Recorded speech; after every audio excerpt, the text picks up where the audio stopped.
The great Galactic Council Hall was silent. 100 alien leaders sat in high seats around a glowing map of the Milky Way. In the center, a spinning blue sphere hovered in the air. It was Earth. A tall, insect-like alien named Krava leaned forward, her black eyes reflecting the hologram.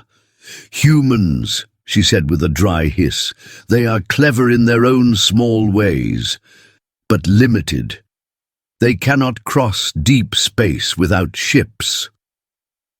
An older, scaled alien named Vorath chuckled, his voice low and mocking. "They are trapped on their little blue rock. They have ships, yes, but so slow, so primitive. It would take them decades to reach even the nearest colony." Around the hall, quiet laughter rolled like distant thunder. Then the doors burst open. A young alien officer rushed inside, his breathing fast, his green skin pale. He clutched a small data tablet in trembling hands. "High Council, we have a problem." Krava narrowed her eyes. "Speak." The officer swallowed hard. "A human was seen on the planet Xiron 3 this morning." Silence. Vorath frowned. "Impossible. That is 20 light years from Earth. No human ship can travel that distance without being detected." "I agree, sir," the officer said, his voice shaking. "But it's true. We have visual recordings." The council members shifted uncomfortably. A murmur spread through the room like cold wind. Krava's antenna twitched. "Show us." The hologram above the table shifted. A grainy video appeared. It showed a dusty street under a red sun. Alien citizens moved about, tall, thin beings, with long necks. And there, in the middle of them, stood a human man. He wore simple clothes, a grey shirt, dark trousers. No armor, no helmet, just a small black backpack on his shoulders. He smiled as he spoke to a merchant buying fruit like he had lived there for years. "Who is this human?" Vorath asked. "His name is Daniel," the officer said. "We ran his face through our database. He lived in New London on Earth 3 days ago." The room fell silent again. Krava tapped the table with a sharp claw. 3 days ago? That is not possible. Even our fastest couriers would take 5 years to make that trip." The officer shook his head. "I don't know how, but there is more. We searched the skies for any ship that might have brought him. There were none, no wormholes, no teleportation beacons. He simply appeared." The council chamber felt colder. Vorath leaned back, his scaled hands gripping the armrests. "Bring him in. I want to see this human myself." The interrogation chamber was made of black metal, cold and echoing. 2 armed guards, reptilian warriors, stood by the door. Daniel sat calmly at a steel table. Krava entered first, her insect legs clicking on the floor. Vorath followed, his heavy tail dragging. Daniel looked up and smiled. "Hello?" Krava studied him carefully. "Do you know where you are, human?" Daniel tilted his head. "A council world. Xiron 3, right?" Vorath's voice was sharp. "How did you get here?" Daniel leaned back in his chair, still calm. "I walked." Krava's mandibles twitched in annoyance. "Do not play games. There is no ship, no record of transport. No known human could reach this world in less than a lifetime." Daniel shrugged. "Ships are slow." Vorath slammed his hand on the table. "Enough riddles. What technology did you use?" Daniel smiled faintly, his eyes calm but unsettling. "I didn't use technology the way you think. You look at space like it's a great empty ocean. We found the rivers running beneath it." Krava's black eyes narrowed. "You speak nonsense." Daniel leaned forward slightly. His voice was soft, but every alien in the room felt a strange tension in the air. "You've mapped the stars, but you haven't mapped the threads." Vorath frowned. "Threads," Daniel nodded. "Invisible lines connecting every point in the universe. If you know how to step onto one, you can go anywhere." Krava's voice was sharp. Lies! If such things existed, we would have found them. Daniel smirked. You did. You just thought they were anomalies in your data. You ignored them because they scared you. The guards shifted nervously. Vorath glared. Why are you here? Daniel's smile faded. To warn you. The room fell silent again. Warn us? Crava repeated. Yes, Daniel said, his tone serious now. Something is coming. A predator. It moves through the same threads I use. But it doesn't travel alone. It consumes entire worlds. Vorath snorted. We are not children to be frightened by stories. Daniel's eyes were steady. Then you will not survive. Crava studied him for a long moment. And why would a human care what happens to our worlds? Daniel leaned back, the faintest trace of a smile returning. Because if you fall, Earth is next. The room seemed smaller suddenly, the air heavier. Vorath broke the silence with a growl. We will verify your claims. Until then, you will remain here. Daniel stood. The guard stepped forward, ready to restrain him. Don't bother, Daniel said quietly, and then he was gone, no flash, no sound. One moment he was there, the next he was simply not. An alarm screamed through the council building. Officers ran in, shouting that Daniel had been seen, not outside the city, not even on the same planet, but 3 star systems away. Vorath stared at the empty chair, his scaled hands trembling. No ships, he whispered. No ships at all. Crava's eyes were wide, her voice a whisper. What are humans becoming? Outside, under the alien stars, a figure in a grey shirt stood on a distant world, looking up at the night sky. Daniel smiled faintly to himself. Time was short, and the universe was about to change. The great Galactic Council was still reeling from Daniel's sudden disappearance. The room buzzed with whispers and questions. How could one man vanish without a trace, and then appear 3 star systems away? The impossible was now reality. Admiral Gorveth, a stern reptilian with sharp yellow eyes, paced the floor. We must understand this, he said, voice low but firm. No human technology should allow this. A young scientist named Elira stepped forward, clutching a data tablet. Admiral, our scanners found unusual quantum signals near the time. Daniel vanished, she explained. The patterns don't match anything we know. Gorveth frowned. Are you sure? Could it be a new kind of ship? Elira shook her head. No engines, no fuel signatures, nothing mechanical. The signals seem to bend space itself, but in a way that confuses our instruments. Gorveth rubbed his chin. Then how did he move? Elira looked at the council members nervously. I believe Daniel is using a form of travel that exploits space's hidden structure. A murmur ran through the room. A grizzled elder named Tarek growled, We call that sorcery. Magic. Nothing more. Gorveth turned sharply. We don't deal in magic here, Tarek. We deal in facts. Elira, gather all data on these signals, cross-check with our maps. Find any place where humans might appear next. Before she could answer, a communication panel lit up. The voice of a scout commander came through, breathless. Admiral, another human sighting. On the planet Meraxis in the Vespa system. No ship again, just a man, alone. Gorveth's eyes narrowed. Impossible, that's 50 light-years from Earth. We detect no ships or wormholes in that route. The council members looked at each other, unease spreading like wildfire. A murmur grew louder when another message arrived, this time from the Zyron 3 security chief. Sir, the human named Daniel left a message before disappearing again.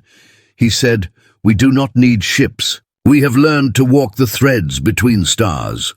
Gorveth slammed his fist on the table. What are these threads? Explain. Elira took a deep breath. Space is not just empty distance. It's more like a vast web of invisible connections. Quantum threads that link distant points. They are unstable and dangerous to travel on, but if mastered, they allow near-instant movement. Tarak spat. Sounds like a fairy tale to me. Corveth's voice grew cold. It's no fairy tale if humans are already using it. This changes everything. We have underestimated them for too long. Suddenly, an alarm blared. The room shook slightly. Security screens showed flashes of light and strange distortions across several star systems. Predator ships, growled Corveth. They are here. Elira's face went pale. They move fast, faster than any known ship, and they follow the same strange quantum signals. The council erupted in chaos. Some called for immediate war. Others urged caution. Corveth raised a hand, silencing them. We must find Daniel again. He is our only hope to understand these threads and stop this threat. Just then, the communication panel flickered on. Daniel's voice came through, calm and steady. I am coming. Prepare yourselves. The room fell silent. Corveth whispered, no ships needed indeed. The chamber was cold and dark, deep inside the alien space station orbiting Vesper Prime. Guards stood watch, their eyes sharp, weapons ready. The room's only occupant sat calmly at a metal table, the human named Daniel Crava, the insect-like. Council member stepped forward, her mandibles clicking softly. You know why you are here, human? Daniel looked up, his eyes steady and calm. To talk, to warn, to help. Vorath, the scaled elder, growled, talk is cheap. Your sudden appearances are a threat to our order. You defy all logic. How? Did you get here without a ship? Daniel smiled faintly. Ships are slow, heavy, and easy to find. I use the threads, the hidden pathways of space. Crava raised a sharp claw. Threads? Your stories confuse us. Daniel leaned forward. Imagine the universe like a giant web. You see the stars and planets as dots far apart, but the web's strands connect them closer than you think. I learned to walk those strands. Vorath's eyes narrowed. If true, that would make you more dangerous than any fleet. Daniel nodded. Dangerous, yes, but I am not here to fight, at least not yet. Crava studied him. Why appear in places so far from Earth? Why risk your life in this way? Daniel's gaze turned serious. Because something is coming. A predator moves through those same threads. It hunts planets, consumes worlds. It is faster, stronger, and merciless. Vorath spat on the floor. Then why trust you? You could be a scout for that predator. Daniel shook his head slowly. I am not their ally. I want to warn you. To prepare. We humans learned the threads. By risk and pain. But we use them for protection. Crava's antenna twitched. And how do you know about this predator? Daniel's voice dropped. Because it destroyed my home system years ago. I lost everything. I learned the threads to survive. And to stop it. Vorath's voice was softer now. If you are telling the truth, why reveal this now? Daniel smiled, a spark of hope in his eyes. Because the predator will reach your world soon. We don't have much time. But together, we might stand a chance. Crava looked at Vorath. What do you say, Elder? Do we trust this human? Vorath hesitated, then nodded slowly. For now, but we watch him closely. Suddenly the room's lights flickered. The guards tensed.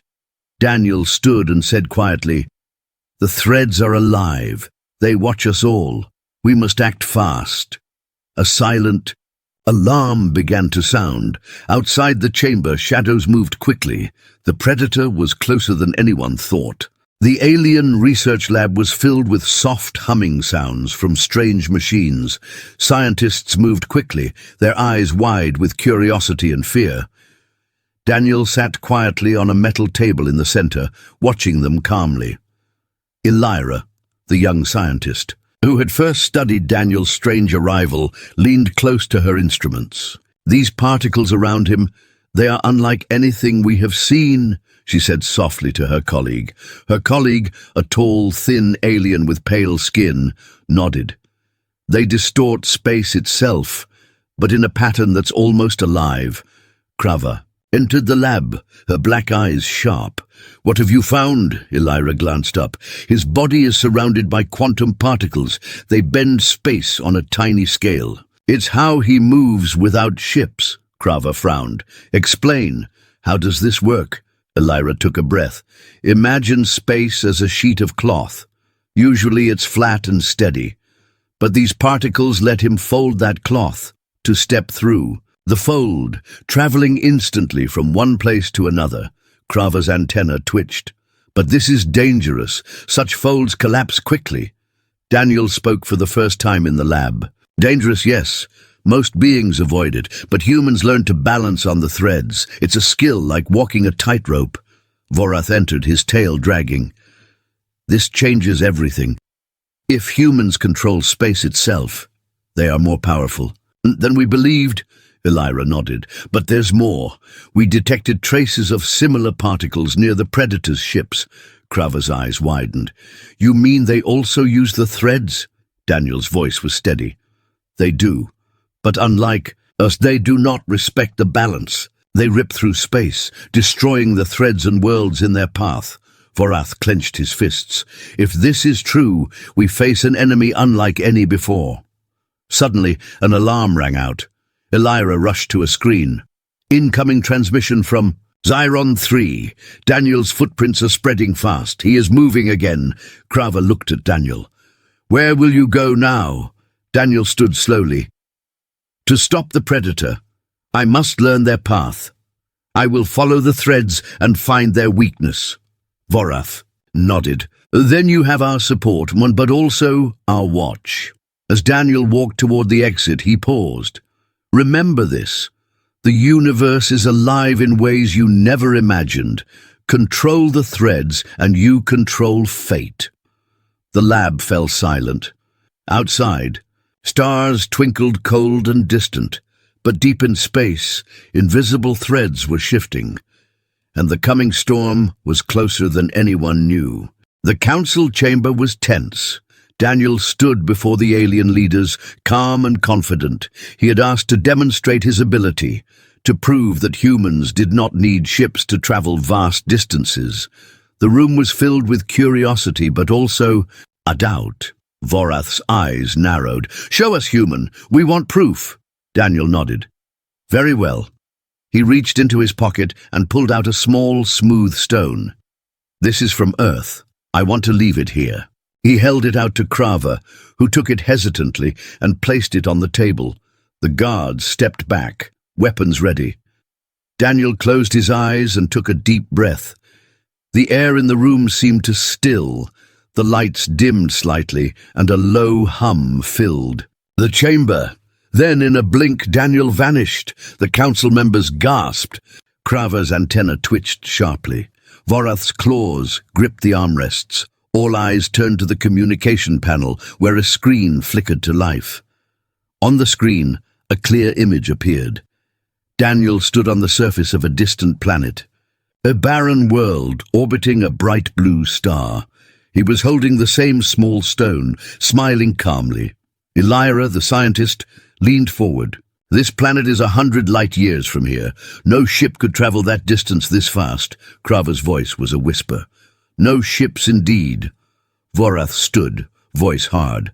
"Explain, human. How do you do this?" Daniel's voice came through. The speakers, calm but filled with power. "I use the threads, the hidden paths of space. They connect every point in the universe. If you learn to walk them, distance means nothing." A guard whispered nervously, "Is this safe?" Daniel smiled faintly. "Not always. But it's faster than any ship, and harder to track." Suddenly the screen flickered again. Daniel was gone. Murmurs rose in the chamber. Crava looked at the council. "This changes everything. Humans are not just clever. They have mastered something beyond our understanding." Vorath nodded slowly. "If the Predator uses the threads too, then we face a war like no other." Daniel's voice returned to the speakers. "I am here to help. Together we can use the threads to defend our worlds." The council fell silent, the weight of his words sinking in. Outside, stars shone cold and distant. But a new journey had begun, one that would test the limits of courage, trust, and the very fabric of space itself. The council chamber was quiet after Daniel's powerful demonstration. The alien leaders sat in stunned silence. They had seen the impossible, a human moving faster than any ship, using invisible threads of space. But they wanted to understand more. They needed answers. Crava broke the silence. Daniel, you say humans use these threads to travel, but what is the truth behind this power? How did you learn to do this? Daniel took a deep breath, his eyes steady. It is not just technology. It is a way of thinking, a way of seeing the universe. Vorath leaned forward, claws tapping the table. Explain yourself, human. Speak clearly. Daniel nodded. For centuries, humans looked at space as empty distance, but some humans saw something else. They found that space is like a great web, made of many threads connecting stars and planets. These threads are real but fragile. Crava's antenna twitched. Fragile how? Daniel continued. The threads can break. They can be torn by strong forces. Most species avoid touching them because they fear falling into the void. But humans, we learned to balance on them. Elira, the young scientist, asked, "How do you balance on something invisible and dangerous?" Daniel smiled faintly. "We use our minds and our will. We learn to listen to the threads, to step carefully and not fall. It is like learning to walk on a thin rope over a deep canyon." Vorath frowned. "But why did humans risk this? Why not build better ships?" Daniel's voice grew serious. "Because ships are slow, easy to find, and limited by fuel and engines. The threads offer freedom, but at a cost." Crava asked, "What cost?" Daniel's eyes darkened. "Many humans died learning this. It takes courage and skill. We lost friends, family, but the risk made us stronger." Vorath shook his head. "This power could destroy worlds if used." "Wrong," Daniel nodded. "Yes, and that is why the Predator is so dangerous. It uses the threads to hunt and destroy. It does not care about balance or life." Crava's voice was soft. "And you want to stop this Predator?" Daniel looked each leader in the eyes. "Yes, because if the Predator wins, no world is safe, not even Earth." The council fell silent again. Then Vorath spoke quietly. "If what you say is true, then humans are not weak. They are something new, something we must understand and respect." Daniel nodded. "Together, we can learn the threads and protect the galaxy." The chamber lights dimmed as the weight of this truth settled. Outside, stars blinked cold and distant, but the universe itself seemed to hold its breath, waiting for what would come next. The council chamber was heavy with tension. Daniel stood in front of the alien leaders, his face calm but serious. For a long moment, no one spoke. Then Crava broke the silence. "You say the Predator is coming, but why are you here? What is your real purpose?" Daniel's eyes held a deep sadness. "I was sent here not just to warn, but to unite. The Predator is unlike anything you have faced. It moves through the threads, destroying all in its path." Vorath's claws tapped the table hard. "And you expect us to trust a human? How do we know you are not leading this danger to us?" Daniel shook his head slowly. "Because I have lost too much. My home system was wiped out by the Predator. My family, my friends, all gone. I have no reason to serve it." Crava's antenna twitched. "Then why risk your life by appearing alone on our worlds?" Daniel's voice was firm. "Because ships and armies will not be fast enough. The Predator moves faster than any fleet can chase. Only by using the threads in the same way it does can we stand a chance." Elira stepped forward. "You want us to fight alongside humans?" Daniel nodded. "Yes, we have knowledge. You have strength. Together, we can build a defense no enemy can break." Vorath looked around at the council members. "It is a dangerous plan, but the Predator is already here. We cannot wait." Crava turned back to Daniel. What do you need from us? A chance to teach your people how to walk the threads, Daniel said. And access to your fleets, your weapons, your spies. This will be a war unlike any before, the council murmured, some doubtful, some hopeful. Suddenly, a message arrived on the comm panel. The voice of a scout commander said, "Predator ships have been spotted near the outer rim of the Vesper system. They are attacking colonies." The room fell silent again. Daniel's eyes burned with determination. This is not just about survival, it is about hope. If we fail, all life in this galaxy will end. Vorath stood, raising his voice. Then, we prepare, we fight, and we stand together. Krava nodded slowly. For now, human, you have our attention. But know this, trust is earned, not given. Daniel smiled faintly. I understand, and I will earn it. Outside the chamber, stars shimmered cold and bright. But beneath that calm, the threads of fate were tightening, drawing all toward a battle that would decide the future of the galaxy. This chapter deepens the plot with strong dialogue, reveals Daniel's real mission, and builds suspense toward the coming war. The language is simple and clear to keep your audience hooked. The council chamber was tense once again. Daniel stood before the alien leaders, his calm face hiding the weight of what he was about to reveal. The predators were closing in faster than anyone expected. Every moment counted. Krava looked at him, her antenna twitching nervously. What is this final shock you spoke of, Daniel? What have we not yet heard? Daniel's voice was steady, but filled with urgency. The predators are not just hunters. They are made by a force far older and darker than we imagined.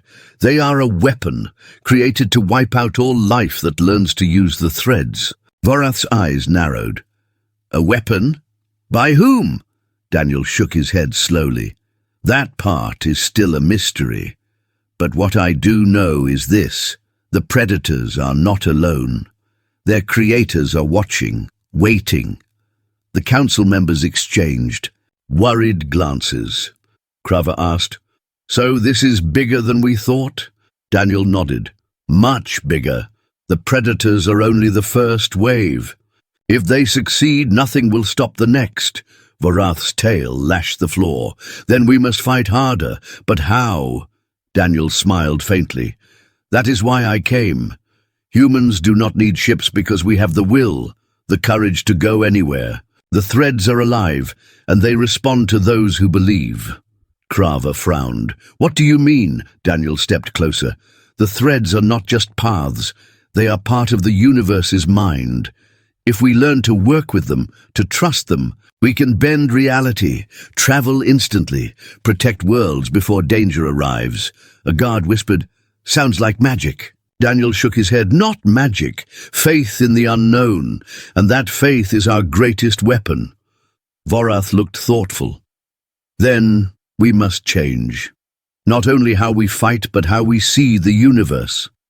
Daniel nodded. Exactly. The final shock is this. Humans are not limited by technology or ships. We are limited only by our imagination and will. Krava studied him. And if you fail? Daniel's eyes met hers. Then the galaxy falls to darkness.